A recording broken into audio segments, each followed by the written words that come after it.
ನಮಸ್ತೆ. ಇವತ್ತು ಟಿಫನ್ನು ಮತ್ತೆ ಅಡ್ಗೆ ಕೆಲ್ಸ ಎಲ್ಲ ಆದ್ಮೇಲೆ ಕೌಂಟರ್ ಟಾಪ್ ಕ್ಲೀನ್ ಮಾಡ್ಕೊಳ್ಳೋಣ ಅಂತ ಹೇಳಿ ಅದನ್ನೆಲ್ಲ ಕ್ಲೀನ್ ಮಾಡ್ಕೊಂಡೆ.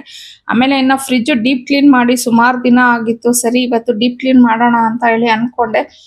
ಬಟ್ ಇನ್ನ ನಾನ್ ಕ್ಲೀನ್ ಮಾಡಕ್ ಹಿಡ್ದಿದ್ದೀನಿ ಅಂದ್ರೆ ಆಲ್ಮೋಸ್ಟ್ 2 to 3 ಅವರ್ಸ್ ಆಗೋಗ್ಬಿಡತ್ತೆ. ಇವತ್ತು ನನ್ಗೆ ಅಷ್ಟೇ ಟೈಮ್ ಇರ್ಲಿಲ್ಲ. ಹಂಗಾಗಿ ಜಸ್ಟ್ ಆ ಡೋರ್ ಮೇಲೆ ನಾವು ಕೈಯೆಲ್ಲ ಇಟ್ಟಿರ್ತೀವಲ್ಲ, ಅಂದ್ರೆ ತೆಗ್ದು ಹಾಕಿ ಮಾಡಿದಾಗ ಕೈದು ಮಾರ್ಕ್ಸ್ ಹಂಗೆ ಇರುತ್ತೆ. ಸರಿ ಅದನ್ನ ಮಾತ್ರ ಕ್ಲೀನ್ ಮಾಡ್ಕೊಂಡೆ. ನಾಳೆ ಅಥವಾ ನಾಳಿದ್ದು ಡೀಪ್ ಕ್ಲೀನ್ ಮಾಡ್ಕೊಂತೀನಿ.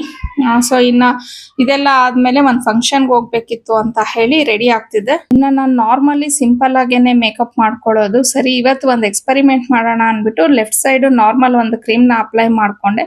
ಇನ್ನ ರೈಟ್ ಸೈಡ್ ಬಂದು ಫೇಸಸ್ ಕೆನಡಾ ಅವರ ಸ್ಟ್ರೋಪ್ ಸಿರಮ್ ನ ಅಪ್ಲೈ ಮಾಡ್ಕೊಂಡಿದೀನಿ. ಎರಡು ಸೈಡ್ ಅಪ್ಲೈ ಮಾಡ್ಕೊಂಡ್ ಆದ್ಮೇಲೆ ನಾನು ನಮ್ಮ ಮನೆಯವ್ರನ್ನ ಕರೆದ್ಬಿಟ್ಟು ಕೇಳ್ದೆ, ಎರಡ್ ಸೈಡ್ ಅಲ್ಲಿ ನಿಮ್ಗೆ ಯಾವ ಸೈಡ್ ಚೆನ್ನಾಗಿ ಕಾಣಿಸ್ತಿದೆ ಅಂತ ಅನ್ಬಿಟ್ಟು. ಅವರು ಲೆಫ್ಟ್ ನಾರ್ಮಲ್ ಆಗೇ ಇದೆ, ಬಟ್ ರೈಟ್ ಸೈಡ್ ಸ್ವಲ್ಪ ಗ್ಲೋಯಿಂಗ್ ಕೊಡ್ತಿದೆ, ಸ್ಕಿನ್ ತುಂಬಾ ಚೆನ್ನಾಗಿ ಕಾಣಿಸ್ತಿದೆ ಅಂತ ಹೇಳಿದ್ರು. ಹಂಗಾಗಿ ಎಗೇನ್ ನಾನು ಫೇಸಸ್ ಕೆನಡಾ ಅವರ ಸ್ಟ್ರೋಪ್ ಸಿರಮ್ ನ ಫುಲ್ ಫೇಸ್ ಗೆ ಅಪ್ಲೈ ಮಾಡ್ಕೊಂಡೆ.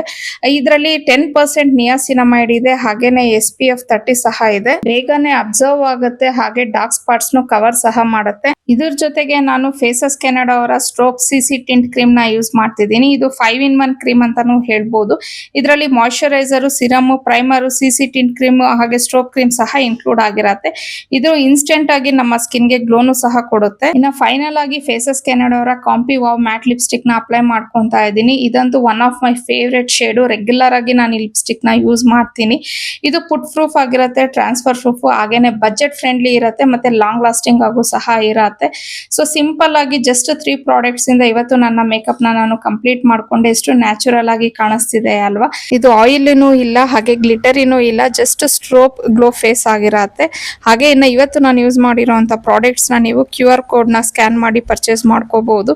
ಇನ್ನ ಎಲ್ಲ ರೆಡಿ ಆದ್ಮೇಲೆ ನಾನು ಮತ್ತೆ ಹಸ್ಬೆಂಡ್ ಇಬ್ರೇನೆ ಫಂಕ್ಷನ್ಗೆ ಅಂತ ಹೇಳಿ ಹೋದ್ವಿ. ಫಂಕ್ಷನ್ ಎಲ್ಲ ತುಂಬಾನೇ ಚೆನ್ನಾಗಿ ಆಯ್ತು.